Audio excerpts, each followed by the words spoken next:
Good morning seventh class students. आज हम हमारी हिंदी व्याकरण बुक का शुभारंभ करने जा रहे हैं। ये है हमारी हिंदी की बुक कार्डोवा लर्निंग सीरीज सुगम हिंदी व्याकरण भाग 7। आशा है सभी बच्चों ने ले ली होगी। मैं सुरेंद्र रानी शर्मा आपको SKM पब्लिक स्कूल से हिंदी पढ़ाने जा रही हूँ। ठीक है, तो हम आज हमारा फर्स्ट लेसन भाषा, लिपि और व्याकरण ये पढ़ेंगे। सभी बच्चों के पास बुक है, फर्स्ट लेसन निकाल लीजिए। फर्स्ट लेसन हमारा क्या है? भाषा, लिपि और व्याकरण। ये देखिए, पढ़िए और समझिए। फर्स्ट तस्वीर में हम क्या देख रहे हैं? ट्रैफिक, चौराहे पर ट्रैफिक पुलिस है और इशारे कर रही है ट्रैफिक आने की, जाने की, है ना। और ये दूसरी तस्वीर में मैडम क्लास में बच्चों को पढ़ा रही है। और तीसरे चित्र में बच्चा अपनी मम्मा को पुकार रहा है।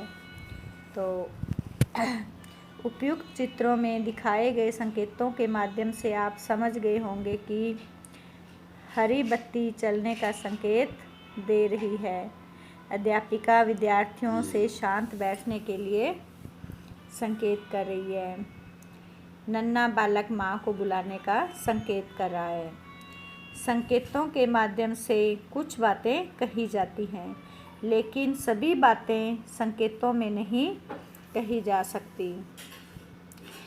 कई बार संकेतों से बात स्पष्ट नहीं हो पाती, अतः अपनी बात को स्पष्ट करने के लिए बोलना अथवा लिखना आवश्यक है। भाषा शब्द भाष धातु से बना है। धातु मैंने वर्ब होता है, क्रिया। तो संस्कृत की भाष धातु संस्कृत में कहते हैं क्रिया को। तो कौन सी क्रिया से बना है? भाषा शब्द भाष धातु से, जिसका अर्थ है बोलना। टीवी, सीरियल, फिल्म आदि में कलाकार बोलकर समझाते हैं और हम सुनकर समझ जाते हैं। समाचार पत्र में लिखकर समाचार प्रकट करते हैं और हम पढ़कर समाचार समझते हैं। यही तो भाषा है। अतः हम कह सकते हैं, अब भाषा की क्या परिभाषा है? भाषा किसे कहते हैं? तो जिस साधन से हम अपने विचार बोलकर या लिखकर प्रकट करते हैं। अब जिस साधन से हम अपने विचार बोलकर या लिखकर प्रकट करते हैं तथा दूसरों के विचारों को सुनकर या पढ़कर समझते हैं, वह साधन ही भाषा है। समझ में आ गया भाषा किसे कहते हैं? कि जिस साधन से हम अपने मन के जो भाव हैं, मन के जो विचार हैं, यदि हमारे मन में कुछ बात है, यदि हम वो बोलेंगे तो किसके माध्यम से बोलेंगे? भाषा के माध्यम से बोलेंगे ना। और यदि सामने वाला हमारे सामने है तो हम अपने भाव बोलकर उसको बता देंगे। और यदि सामने नहीं है, दूर है, तो हम लिखकर, कापी पेन पर लिखकर, पत्र में लिखकर उसको बताएंगे कि ये बात है। तो दूसरों के विचारों को भी हम सुनकर या उन्होंने भी हमें लिखकर भेजे हैं तो उसको पढ़कर समझते हैं। यही साधन ही भाषा है। तो हम क्या कहेंगे? भाषा क्या है? भाषा हमारे मन के भावों को बोलकर या लिखकर प्रकट करने का साधन है। तो भाषा के अब 2 रूप माने जाते हैं। भाषा के रूप कौन कौन से हैं? 2 रूप। नंबर 1 मौखिक भाषा यानी स्पोकन। हम मुंह से जो बोलकर अपने विचार प्रकट करते हैं वो हमारी मौखिक भाषा होती है। और नंबर 2 है लिखित भाषा। लिखित भाषा यानी रिटन, जो हम लिखकर अपने मन की बात किसी को बताते हैं तो वो हमारी लिखित भाषा होती है। तो ये हमारा फर्स्ट पेज आपको समझ में आ गया होगा। फर्स्ट भाषा किसे कहते हैं? मन के भावों को बोलकर या लिखकर प्रकट करने के साधन को भाषा कहते हैं। अब भाषा दो रूप है ना, मौखिक और लिखित। तो नंबर 1 हमारी मौखिक भाषा। नंबर 1 पे क्या है? मौखिक भाषा। मौखिक भाषा को हम समझते हैं, जब मन के भाव अथवा विचारों को बोलकर प्रकट करते हैं तथा सुनकर समझते हैं तो उसे मौखिक भाषा कहते हैं। जैसे ये बच्चा अपनी मम्मा को बोलकर क्या कह रहा है? माँ, स्कूल की तरफ से हमें पिकनिक पर मंसूरी ले जा रहे हैं। ठीक है माँ। अब इधर माँ क्या कहती है बोलकर? अच्छा, पिकनिक पर ले जाने के लिए तुम्हें क्या क्या सामान चाहिए? उनकी एक सूची बना लो, यानी लिस्ट बना लो। सूची हिंदी में किसे कहते हैं? लिस्ट को, जिससे कोई सामान भूल ना जाओ। आप भी ऐसे करते हो ना कि जब पिकनिक पे हम स्कूल की तरफ से जाते हैं तो अपना सारा सामान लिख लेते हो एक लिस्ट में, सूची में, ताकि हम कुछ भूल ना जाएं। तो इस बातचीत में माँ बेटे बोलकर एक दूसरे को अपनी बात समझा रहे हैं तथा एक दूसरे की बातों को सुनकर समझ रहे हैं। यह भाषा का मौखिक रूप है। समझ में आ गया सबको? नंबर 1 भाषा का मौखिक रूप, जो हम बोलकर या सुनकर समझते हैं। अब नंबर 2 है लिखित भाषा। भाषा के कितने रूप हैं? 2। नंबर 1 मौखिक, जो हमने समझ लिया, ये माँ और बेटा बोलकर जो बातें कर रहे हैं मुंह से, वो मौखिक। अब हम लिखित समझेंगे। जब मन के भावों तथा विचारों को लिखकर प्रकट करते हैं तथा पढ़कर समझते हैं तो उसे लिखित भाषा कहते हैं। जैसे ये बच्चा कह रहा है, माँ, पिकनिक पर ले जाने के लिए मुझे इन सामानों की ज़रूरत है। ये देखो लिखित में ले रहे हैं ना पूरी लिस्ट, क्या क्या सामान की ज़रूरत है, तो ये लिखित रूप है। माँ कहती है ठीक है। जो माँ ने बोला ये मौखिक है, ये बच्चे ने बोला ये मौखिक है, जो ये लिख कर दिया है ये लिखित है। अब श्याम ने पिकनिक पर ले जाने वाले सामानों की सूची लिखकर माँ को दी और माँ ने उस सूची को पढ़कर श्याम की ज़रूरतों को जाना। अब आप समझ गए होंगे कि श्याम ने लिखकर अपने भावों व विचारों को प्रकट किया और माँ ने श्याम के भावों व विचारों को पढ़कर समझा। यही भाषा का लिखित रूप है। तो लिखित रूप में लिखकर और पढ़कर, एक जना लिखेगा तो दूसरा उस लिखे हुए को पढ़ेगा, तो ये दोनों भाषा के लिखित रूप है। अतः हम कह सकते हैं भाषा आदान प्रदान का उत्तम साधन है। किसके आदान प्रदान का? विचारों के, भावों के। ठीक है, भाषा द्वारा हम अपने मन के जो विचार हैं दूसरे को बता सकते हैं, वो हमारा आदान हो गया, और दूसरे को दे सकते हैं, प्रदान, लेना और देना, आदान प्रदान, अपने भावों के विचारों को बताना और समझना, ये उत्तम साधन है। भाषा द्वारा ही कर सकते हैं। यदि हमारे पास भाषा ना हो तो हम अपने मन की बात किसी को कैसे कह सकेंगे ना। तो ये हमारी भाषा के लिखित रूप और मौखिक रूप हो गए, 2 रूप। अब हमारी मातृभाषा कौन सी है? मातृभाषा क्या है?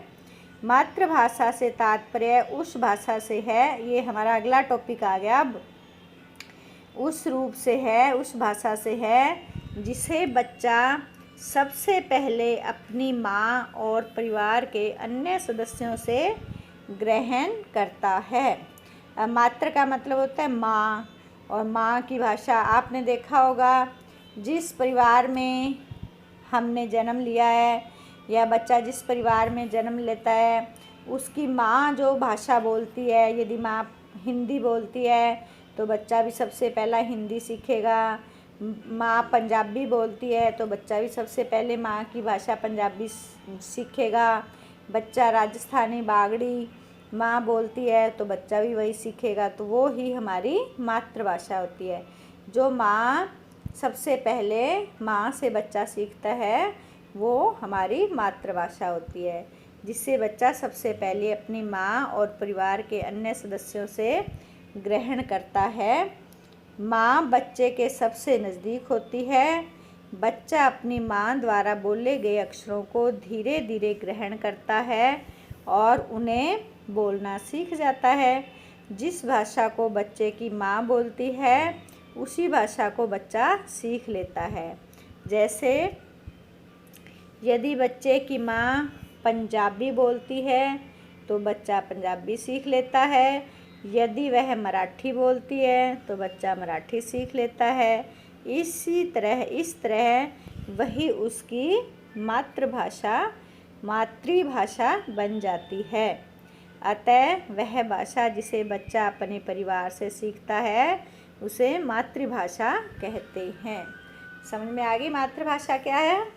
सबसे पहले माँ जो बोलती है, फिर वैसा ही उसके परिवार के सदस्य भी वही भाषा बोलेंगे ना, तो सबसे पहले बच्चा वो ही बोलता है, उसकी मातृभाषा। अब हमारा अगला टॉपिक है राष्ट्रभाषा। राष्ट्र मतलब होता है अपना देश। अपना राष्ट्र कौन सा है? भारत। तो अपने भारत की भाषा कौन सी है? राष्ट्रभाषा हिंदी। तो जिस भाषा का प्रयोग देश के अधिकतर निवासी करते हैं उसे राष्ट्रभाषा कहते हैं। जैसे भारत में, अमेरिका में अंग्रेजी आदि। भारत में हिंदी और अमेरिका में अंग्रेजी आदि। जैसे अब सबसे ज़्यादा, अब आपको पता है ना, हिंदी हमारी राष्ट्रभाषा है, इसलिए स्कूलों में ये कंपलसरी है। अब देखो अपना इंग्लिश मीडियम स्कूल है, अंग्रेजी माध्यम स्कूल है, फिर भी हिंदी हमारा एक लैंग्वेज ज़रूरी है, हमारी राष्ट्रभाषा पढ़नी ज़रूरी है। ऐसे ही सभी भारत के सभी राज्यों में, स्टेट्स में हिंदी अनिवार्य होती है पढ़नी। क्यों? क्योंकि ये राष्ट्रभाषा है। तो इसी राष्ट्रभाषा द्वारा हमारा सारा राष्ट्र एक हो जाता है। क्योंकि हम दूसरे कहीं स्टेट में जाएंगे तो वहाँ सब बच्चे, सब लोग हिंदी पढ़े होते हैं, तो हिंदी तो सब बोल ही लेते हैं। इसलिए हम एक दूसरे के नज़दीक रहते हैं, एक दूसरे को समझ सकते हैं। इसलिए पूरे देश की एक राष्ट्रभाषा होती है। तो हमारे देश की क्या है? हिंदी, और अमेरिका की क्या है? अंग्रेजी। अब है विशेष। हिंदी को राष्ट्रभाषा का दर्जा भारतीय संविधान के अनुच्छेद 343 के अंतर्गत 14 सितंबर 1949 को मिला था। अतः भारत में हर वर्ष 14 सितंबर को हिंदी दिवस का रूप मनाया जाता है। ये तो आपको पता ही है, हमारे स्कूल में हम हर 14 सितंबर को हिंदी दिवस मनाते हैं ना। उस दिन परेड असेंबली में विशेष असेंबली होती है हमारी हिंदी की, और सारा दिन हम हिंदी बोलते हैं। अब राष्ट्रभाषा समझ लिए अपने। अब आती है राजभाषा। दो भाषा देश के कार्यालयों और राजकाज के कार्य प्रयोग की जाती है। जो भाषा देश के कार्यालयों और राजकाज के कार्यों में, राजकाज मतलब राज्य चलाने के कार्य में, सरकारी काम के कार्य में प्रयोग ली जाती है, उसे राजभाषा कहते हैं। जैसे भारत की राजभाषा हिंदी और अंग्रेजी है। हमारे दफ्तरों में, ऑफिसों में ज़्यादा हिंदी और अंग्रेजी चलती है ना, तो हमारी राजभाषा कौन सी है? हिंदी और अंग्रेजी दोनों है। अब है बोली। अच्छा, राजभाषा सबको समझ में आ गई ना। जो भाषा देश के कार्यालयों और राजकाज, काज मैंने काम, राज मैंने सरकारी काम होते हैं जो हमारे राज्य के, उसका काम में जो भाषा प्रयोग में ली जाती है वो होती है हमारी राजभाषा। तो हमारी कौन कौन सी भाषाएं प्रयोग में ली जाती है कार्यालयों में, दफ्तरों में, राजकाज में? हिंदी और अंग्रेजी। इसलिए ये हमारी राजभाषा है। अब हमारा अगला टॉपिक है बोली। बोली का अभिप्राय स्थानीय तथा घरेलू बोली से है।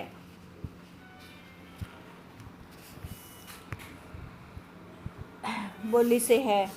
यह किसी स्थान विशेष में अपनाई जाती है तथा इसका प्रयोग क्षेत्र सीमित होता है।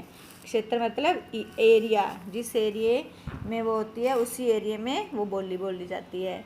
जैसे हमारे राजस्थान में राजस्थानी है ना, तो राजस्थानी भी अलग अलग, बीकानेर एरिया है तो बीकानेर एरिए की बीकानेरी बोली बोली जाती है। मेवाड़ी है तो वहाँ मेवाड़ी, जोधपुर है तो जोधपुरी बोली बोली जाती है, जयपुरी है तो जयपुरी है ना, हरियाणा है तो हरियाणवी।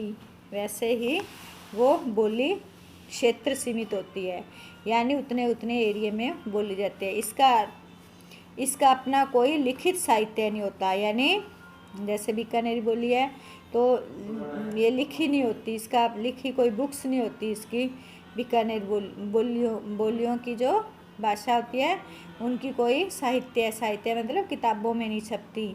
लोकगीत लोक कथाएँ आदि ही इसको समृद्ध बनाते हैं। लोकगीत जो लोग शादी विवाह जन्म आदि में गीत आप गाए जाते हैं ना, लोकगीत आपका एक लेसन आएगा 7th में, तो उसमें जो लोगों द्वारा बनाए गए लोग उन्हीं की बोली के गीत होते हैं, वो लोकगीत होते हैं। लोक कथाएँ उनकी कहानियाँ होती हैं जो प्रचलित हो जाती है, फेमस हो जाती है, तो ये इनको बोलियों को समृद्ध बनाते हैं, यानी उसमें बोलियाँ जानी जाती हैं। अतः हम कह सकते हैं भाषा के एक क्षेत्रीय रूप को बोली कहते हैं। भाषा का जो क्षेत्रीय रूप यानी जिस एरिया में होती है वो बोली बोली जाती है। जैसे एग्जाम्पल देख लो, ये पूरी राजस्थानी भाषा है, तो राजस्थानी भाषा में कौन कौन सी बोलियाँ निकली हैं? बीकानेर क्षेत्र में बीकानेरी बोली, मेवाड़ क्षेत्र में मेवाड़ी बोली, जोधपुर एरिए में जोधपुरी बोली, और जयपुर में जयपुरी बोली। इसी तरह ये एक एग्जाम्पल और आपसे पूछा गया है, ये आपको एक्टिविटी करनी है। अब आप दिए गए उदाहरण की तरह कोई एक भाषा तथा उसकी बोलियां पता लगाकर लिखिए। तो इसमें आप कोई 4 बोलियां जैसे ये लिखी हुई है ना, वैसे सोचकर ढूंढ कर लिखना। अब हमारा नेक्स्ट है भाषा और बोली में अंतर। ये क्वेश्चन है पीछे, उसका आंसर है कि भाषा और बोली में क्या फ़र्क है। भाषा का क्षेत्र व्यापक होता है, व्यापक मतलब बहुत बड़ा होता है, और जबकि बोली एक सीमित क्षेत्र में ही प्रयोग में लाई जाती है। अब देखो जैसे राजस्थानी भाषा है, ये तो पूरे राजस्थान में बोली जाती है, तो व्यापक हो गया ना, यानी पूरे राजस्थान में बोली जाती है। परंतु जो बोली है तो जैसे बीकानेरी है तो बीकानेरी वहीं तक इसका सीमित होता है, उसी एरिया में इसका प्रयोग होता है। समझ में आ गया ना अंतर दोनों में। दूसरा अंतर है भाषा का अपना लिखित साहित्य और व्याकरण होता है। जैसे हमारी हिंदी भाषा है या राजस्थानी भाषा है, हरियाणवी भाषा है, तो इनका अपना लिखा हुआ एक बुक्स के अंदर इनका साहित्य और व्याकरण बनी होती है, जबकि बोली केवल उच्चारण तक सीमित होती है। हम सिर्फ उसको बोलते बोलते हैं, ना किताबों में लिखते हैं और ना ही उसकी कोई व्याकरण होती है। बोली व्याकरण एवं सिद्धांतों को महत्व न देकर कहावतों, लोकगीतों एवं लोक कथाओं में अधिक महत्व दिया जाता है। कहावत समझते हो ना आप, कहावतें जो बोली जाती हैं। अब है विशेष, इसमें भारतीय संविधान में 22 भाषाएं मान्यता प्राप्त हैं। जैसे हिंदी, संस्कृत, इनको मान्यता प्राप्त है। बंगाली, असमिया, असम में असमिया, मणिपुर में मणिपुरी, मराठी, मलयालम, मैथिली, कोंकणी, कश्मीरी, कन्नड़, गुजरात में गुजराती, नेपाल में नेपाली, उर्दू, बोडो, डोगरी, तेलुगु, तमिल, सिंधी, संथाली, पंजाबी और ओडिया। तो ये सारे हमारे जो राज्य अलग अलग, उनमें अलग अलग उनकी भाषाएं, इनको मान्यता मिली हुई है। तो भारतीय संविधान में इन 22 भाषाओं को क्वेश्चन आएगा, कितनी भाषाओं को मान्यता प्राप्त है। तो हम इस पेज में लिपि तक पढ़ लेते हैं, वीडियो बड़ी हो जाएगी। अब है लिपि क्या है। अपने भावों और विचारों को अगली पीढ़ी तक पहुंचाने और स्थायी रूप प्रदान करने के लिए मनुष्य ने लिखने के ढंग यानी लिपि का विकास किया। इसी के माध्यम से वेद, पुराण आदि के ज्ञान को सुरक्षित रखा गया। साहित्य रचना होने लगी और लोग सैद्धांतिक ज्ञान को सुरक्षित रखने लगे। यानी लिपि क्या है? स्क्रिप्ट। जैसे अपने भावों को हमने लिखना है हिंदी में, तो हिंदी के लिखने को अपनों को अक्षर तो बनाने पड़ेंगे ना। जैसे ए बनाना है तो ए की ये शेप, ये चिन्ह हो गया। आ बनाना है तो आ का चिन्ह हो गया ना। तो उसी को लिपि कहते हैं। तो हमारी हिंदी की लिपि कौन सी है? देवनागरी लिपि।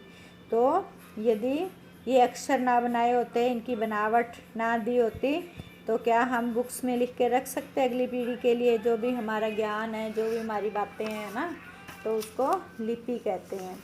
अब प्रत्येक भाषा की अपनी अपनी लिपि होती है। प्रत्येक भाषा में हर ध्वनि के लिए एक निर्धारित चिन्ह होता है। इन्हीं चिन्हों के माध्यम से मौखिक भाषा को लिखित रूप दिया जाता है।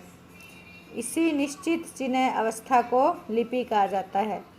प्रत्येक भाषा में जिस तरह कुछ वस्तुओं की पहचान उनके अलग अलग नामों से है, उसी तरह प्रत्येक भाषा अलग अलग लिपि में लिखी जाती है। जैसे हिंदी भाषा को देवनागरी लिपि में लिखा जाता है, ऐसे ही हर भाषा की अपनी लिपि होती है। जैसे हम संस्कृत और हिंदी, जो बच्चे हिंदी पढ़ते हैं 5th क्लास में, जिन्होंने संस्कृत लिया है, तो उनको पढ़ने में मुश्किल नहीं आई, क्योंकि जो अक्षर हिंदी में प्रयोग होते हैं वही संस्कृत में है, क्योंकि दोनों की लिपि एक है ना, इसलिए। और जो उर्दू सीखते हैं तो उसकी अक्षरों की बनावट ऐसे ऐसे करके होती है, समझ में नहीं आती, उनको फारसी लिपि बोलते हैं। अब मराठी भी देवनागरी लिपि में है। हिंदी जैसे लिखते हैं वैसे ही अक्षर मराठी के होते हैं। नेपाली भाषा भी देवनागरी लिपि में है, वो भी हम अच्छे से सीख सकते हैं जिन्होंने हिंदी सीखी हुई है। ऐसे ही फ्रांसीसी लिपि और अंग्रेजी लिपि रोमन लिपि में है। अंग्रेजी और फ्रांसीसी कौन सी लिपि में है? रोमन में। देखो अंग्रेजी भी लिपि रोमन है। जो आप ABCD लिखते हो ना, वो अक्षरों की जो बनावट है, लिपि है, वो रोमन लिपि से है। पंजाबी की लिपि कौन सी है? गुरुमुखी। कोंकणी की देवनागरी। कोंकणी भाषा भी हम आराम से सीख सकते हैं, क्योंकि जैसे हिंदी के अक्षर बनते हैं वैसे ही कोंकणी भाषा के ये देवनागरी लिपि है। जर्मन, रोमन, जो इंग्लिश सीखते हैं वो रोमन इंग्लिश जिनको आती है वो भी जर्मन भाषा भी जल्दी सीख सकते हैं, क्योंकि उसकी लिपि भी रोमन है। और बंगाली की बांग्ला लिपि है। तो ये लिपियों के नाम और ये आपको याद करने पड़ेंगे। तो हम आज फटाफट कह सकते हैं कि भाषा के लिखित रूप में जिन ध्वनि चिन्हों का प्रयोग किया जाता है उन्हें लिपि कहते हैं। तो ये हमारे लिपि तक वीडियो बन गई। तो हम नेक्स्ट में पढ़ेंगे, क्योंकि हमारी वीडियो फिर ज़्यादा लंबी हो जाएगी। सभी बच्चे इतना लेसन अच्छे से समझ लें, पढ़ लें और पीछे अभ्यास देख लें। जितने जो हमने भाषा समझी है वो करके देख लें, फिर हम सीखने के बिंदु इनको अच्छे से रीड कर लें और ये रॉन्ग राइट करके देखें। कल मैं फटाफट करा दूंगी। ये लिखित मौखिक भाषा मैंने समझाई है, ये कर लेना और ये फिलिंग द ब्लैंक्स करना। कल फटाफट अगली वीडियो में हम कर लेंगे। बाय। नेक्स्ट वीडियो में फिर मिलते हैं हमारी हिंदी व्याकरण बुक के साथ। बाय।